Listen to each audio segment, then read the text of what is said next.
மான்முனிந்தொருகால் வரிசில வளைத்த மன்னவன் பொன்னிறத் துறவோன் ஊன்முனிந்தவனதுடல் இருபிளவா உகிர்நுதி மடுத்து அயனரனைத் தான் முனிந்திட்ட வெந்திரல் சாபன் தவிர்த்தவன் தம்புரிந்துயர்ந்த மாமுனி கொணர்ந்த கங்கையின் கரைமேல் வதரியாச்சிராமத்துள்ளானே.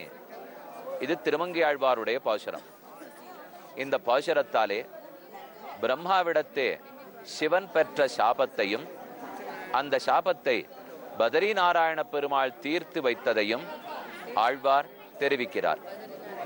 பரமசிவனார் அருகில் இருக்கும் பார்வதி தேவியினிடத்தே இப்படி சொல்லுகிறார். தத்ர நாராயண ஸ்ரீமான் பதரிகாசிரமத்திலே நாராயண பெருமாள் இருந்தார். அவனிடத்திலே சென்று கையில் ஒட்டி கொண்டிருக்கிற பிரம்ம கபாலம் எப்படியாவது நிரம்பி எனக்கு சாப விமோசனம் ஏற்பட வேண்டும் என்று வேண்டினேன். அப்போது எம்பெருமான் தன்னுடைய மார்பிலே வழிந்திருந்த வியர்வை நீரை எடுத்து என் கையில் இருந்த பிரம்ம கபாலத்திலே தெளித்தார். அது 100 100ஆக 1000 1000ஆக உடைந்து போயிற்று. நானும் சாபத்திலிருந்து விடுதலை அடைந்தேன் என்று சொல்லிக் கொள்ளுகிறார். இதே விஷயத்தை ஆழ்வாரும் ஓர் பாசுரத்திலே பெடையடர்த்த மடவண்ணம் பிரியாது மலர்கமலம் மடலெடுத்து மதுநுகரும் வயலுடுத்த திருநறையூர் முடையடர்த்த சிரமேந்தி மூவலகும் பரிதிருவோன் எடர்கெடுத்த திருவாளன் இணையடியே அடனெஞ்சேன். ஸ்ரீமான் திருவாளன் பதரிநாராயண பெருமான். அவன் சிவனுடைய பாவத்தை போக்கினார், அவருடைய பிரம்மவத்தி தோஷத்தை நீக்கினார். அதத்தான் ஆழ்வாரி பாசுரத்திலே அயன் அரணை தான் முனிந்திட்ட வெந்திரல் சாபம் தவிர்த்தவன். அயன் பிரம்மா, அரணை பரமசிவனை, தான் முனிந்திட்ட தான் கோபப்பட்டு சாபம் கொடுத்துட்டாரோ இல்லையோ அந்த சாபத்தை தீர்த்தவன் பதரிநாராயண பெருமான். அவன் எங்கிருக்கிறார்? தவம் புரிந்துயர்ந்த மாமுனி கொணர்ந்த கங்கையின் கரமேல் பதரியாச்சிராமத்துள்ளானேன். தவம் புரிந்துயர்ந்தவர் விஸ்வாமித்திரர். அவர் ராமலக்ஷ்மணர்களை இந்த கங்கை கரையோரமாக அழைத்து கொண்டு வந்தார். தவம் புரிந்துயர்ந்தவர்னால் முதல்ல ராஜாவாக இருந்து அப்புறம் ராஜ ரிஷியாகி அப்புறம் பிரம்ம ரிஷியானார். தவத்தாலே உயர்ந்தார் அல்லவா விஸ்வாமித்திரர். அதோடு மட்டுமல்லாமல் பகீரதன் தவமியற்சித்தானே ஆகாசத்தில் இருக்கிற கங்கையை பூமிக்கு கொண்டு வந்தான். அதனாலதானே பாகீரதின்னு அவருக்கு பேர் ஏற்பட்டது. அப்ப தவம் புரிந்துயர்ந்த மாமுனி கொணர்ந்த கங்கையின் கரமேல் பதரியாச்சிராமத்துள்ளானேன். அந்த கங்கை கரையிலே பதரிகாசிரம பெருமாள் எழுந்தருளி உள்ளார். நாம் பெருமானை சேவித்து கொண்டோம். அங்கிருந்து அலகநந்தாவினுடைய கரையில் அருகாமையிலே இருக்கக்கூடிய பிரம்ம கபாலத்துக்கு வந்து சேர்ந்துள்ளோம். இந்த இடம் மிக முக்கியத்துவம் வாய்ந்தது. இப்பதான் பிரம்மாவனுடைய கபாலம் சிவனுடைய கையில் ஒட்டி கொண்டதுங்கிறத தெரிவித்தேன். அப்புறம் பெருமாள் தன்னுடைய வியர்வை நீரை தெளிக்க அது நிரம்பி 100 100ஆ உடைஞ்சு போச்சு இல்லையோ, அது உடைந்து கீழே விழுந்த இடம்தான் இப்போது நாம் பார்த்து கொண்டிருக்கும் இடம். இது நீங்க நேர பார்க்கிற இடம் இல்லையோ, இதுதான் பிரம்ம கபாலம். அன்று உடைந்தது, இன்றும் சுக்கல் சுக்கலாக உள்ளது. இந்த பிரம்ம கபாலத்துக்கு என்ன மகாத்மியம்னால், வேதங்களில் ஓரொரு பிள்ளையும் தகப்பனார் தாயார் இறந்த பிற்பாடு அவர்கள் மேலுலகம் ஏகின பிற்பாடு ஒரு கடமை செய்ய வேணும்னு சொல்லுகிறது. கயா ஸ்ராத்தம். இது எல்லாருமே நீங்கள் கேள்விப்பட்டிருப்பீர்கள். கயைக்கு போய் ஸ்ராத்தம் பண்ண வேண்டும். ஆண்டு தோறும் தாயார் தகப்பனாருடைய திதி அன்றைய தினம் அவர்களுக்கு ஸ்ராத்தம் பண்ண வேண்டும். திதிக்கு மறுநாள் ததியாராதனம் பாகவத சமாராதனம் பண்ண வேண்டும். இதெல்லாம் ஒரு பிள்ளைக்கு முக்கியமான கடமைகள். கயா ஸ்ராத்தம் பண்றாளோ இல்லையோ அந்த கையோட பதரிகாசிரமத்துக்கு வருவர்கள். அங்கே கயா அசுரன், அந்த அசுரனை தன்னுடைய ஒரு திருவடியாலே கீழே பிடித்து அழுத்தி கொண்டு ஸ்ரீமன் நாராயணன் சேவை சாதிக்கிறார். கயாயாம் பிண்ட பிரதானஞ்ச ஜீவதோ வாக்கியகரணாத் பிரத்யப்தம் பூரி போஜனாத். இதெல்லாம் வேதம் பிள்ளைக்கு விதிக்க. கயையில போய் பிண்ட பிரதானம் செய்ய வேண்டும். அங்கு ஓடிக்கொண்டிருக்கிற பால்குனி நதி, அந்த நதியிலே நீராடி பிண்ட பிரதானத்தை பண்ணிட்டு கயா பகவானை சேவிச்சுட்டு அங்கிருந்து பதரிகாசிரமத்துக்கு வருவார்கள். இங்கேயும் அலகநந்தாவிலே தீர்த்தமாடி அதன் கரையிலே தர்ப்பணாதிகளை பண்ணி இங்கேயும் பிண்ட பிரதானம் கொடுப்பது வழக்கம். என்றோ ஒரு நாள் பகவான் கொடுத்த அவன் கொடுத்த பிண்டத்தாலே அவன் கொடுத்த மார்பு வியர்வை நீராலே பிரம்ம கபாலம் சுக்கல் சுக்கலாக உடைந்ததல்லவா, அதே பிரம்ம கபாலத்தில் நாமும் நம் தாயார் தகப்பனாருக்காக பிண்ட பிரதானம் செய்தோம் என்னால் அவர்களுக்கும் நல்ல கதி, நமக்கும் நல்ல கதி, நம்முடைய பாபங்களும் விலகுகின்றன. ஆகையாலே வெகு நாட்களாக பல பெரியோர்கள் பிரம்மகபாலத்துக்கு வந்து இங்கே பிண்டப்பிரதானம் செய்வது வழக்கம். நமக்குடனே தோணும், இதுவும் நம் தாயார் தகப்பனார் என்று மரணமடைந்தார்களோ, என்று வானுலகத்துக்கு ஏகினார்களோ அதே திதியில் வந்து செய்ய வேண்டுமா என்கிற கேள்வி வரும். அப்படி அல்ல. புண்ணிய கஷேத்திரத்தில் சென்று புண்ணிய நதியிலே நீராடி இதை போல புண்ணிய காரியங்களை செய்கிறோம்னால் அதற்கு நாளோ நட்சத்திரமோ திதியோ பார்க்க வேண்டிய தேவையே கிடையாது. நாம் எப்ப புண்ணிய கஷேத்திரத்துக்கு வரமோ அதுதான் நல்ல தினம். நாம் எப்ப பித்ருக்களுக்கு ஸ்ராத்தம் பண்றோமோ அதுதான் ஸ்ராத்த தினம். அதோடு மட்டுமல்ல, இந்த ஒரு இடம் சரியா இந்த இடத்துலதான் பிரம்மகபாலம் உடைஞ்சுதா, நான் இங்கதான் போடணுமா அப்படின்னு கேட்க வேண்டிய தேவையே இல்லை. கயைக்கு போறோம் பாருங்க, அதை சுத்தி 5 மைல் தூரத்துக்கு எங்க ஸ்ராத்தம் பண்ணாலும் அது கயா கஷேத்திரம் தான் சாஸ்திரம் சொல்றது. இங்க பத்ரிகாசிரமத்துக்கு வந்துட்டோம். இந்த கந்தமாதன பர்வதம் முழுக்க எல்லா இடமே புண்ணிய பூமி தான். அதுல முக்கியமாக ஓரிடம்னு ஏற்பாடு செய்து வைத்துள்ளார்கள். இங்கே அப்படி பிண்ட பிரதானம் பண்ண வராளோ இல்லையோ, எல்லாரும் கர்மாக்களை பண்ணிட்டு இருக்கிறதை நீங்கள் பார்த்து கொண்டிருக்கிறீர்கள். அங்கே பிண்டம் வைக்கப்பட்டுள்ளது.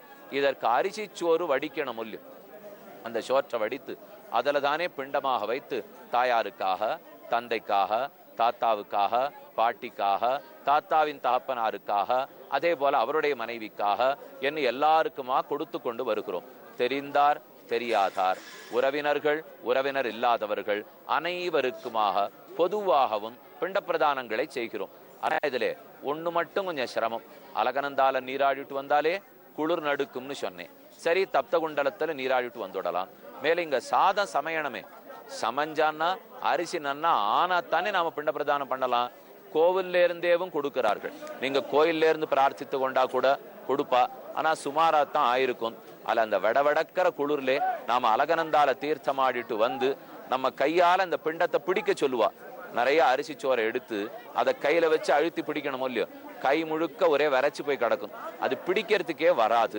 அதை கட்டப்பட்டு பிடிச்சு 1 மணி நாழி மந்திரங்கள்லாம் சொல்லி பண்ணி முடிச்சுட்டு பிரம்ம கபாலத்துல போய் பிண்ட பிரதானம் பண்ணிட்டு வந்துட்டா அப்ப ஒரு திருப்தி ஏற்படும் பாருங்க. ஓ, வேதம் சொன்னபடிக்கு நாம செஞ்சுட்டோம். நம் தாயாரும் தகப்பனாரும் நம்ம வளர்ப்பதற்கு எவ்வளவோ சிரமப்பட்டு இருப்பார்கள். இந்த நிலையில நாம இன்னைக்கு இருக்கோம்னு சொன்னால் அது அவர்களிட்ட பிச்சை. அதற்காக திரும்ப நன்றி கடனாக, நன்றி கடன் கூட சொல்ல மாட்டேன், நாம பிள்ளையா பிறந்ததுக்காக ஒரு ஆசையோட செய்யப்பட வேண்டும் இல்லையோ. கஷ்டம்தான். ஏன்னா அந்த குளிர்லே ஈர துணியோட ஒரு 2 மணி நாழி பண்ணி முடிக்கிறதுக்குள்ளே வேடிக்கையா சொல்லணும்னா நமக்கு ஒரு சந்தேகம் வந்துடும். இது என்ன போன தாப்பனாருக்காக கர்மாவா, இல்ல இது போன்ற பார்க்க பார்த்தா படுற கஷ்டத்தை பார்த்தா எனக்கே பண்ணணும் போல் இருக்கே. இப்போ அந்த அளவுக்கு நமக்கு சிரமமா போடும். ஆனா ஒரு சிரமமும் அல்ல. இந்த உடல்ங்கிறது மனக்கட்டுப்பாட்டில் இருக்க வேண்டும். உடல் இஷ்டப்படிக்கு போவதற்கு இயலாது. ஆத்மாவின் இஷ்டப்படிக்குத்தான் உடல் வர வேண்டும். ஆகையாலே பிரம்ம கபாலத்தையும் சேவிச்சுண்டோ எல்லாரும் பல பேர் கர்மங்களை செய்து கொண்டு வருகிறார்கள். ரொம்ப புண்ணியமான பூமி ஒல்லு.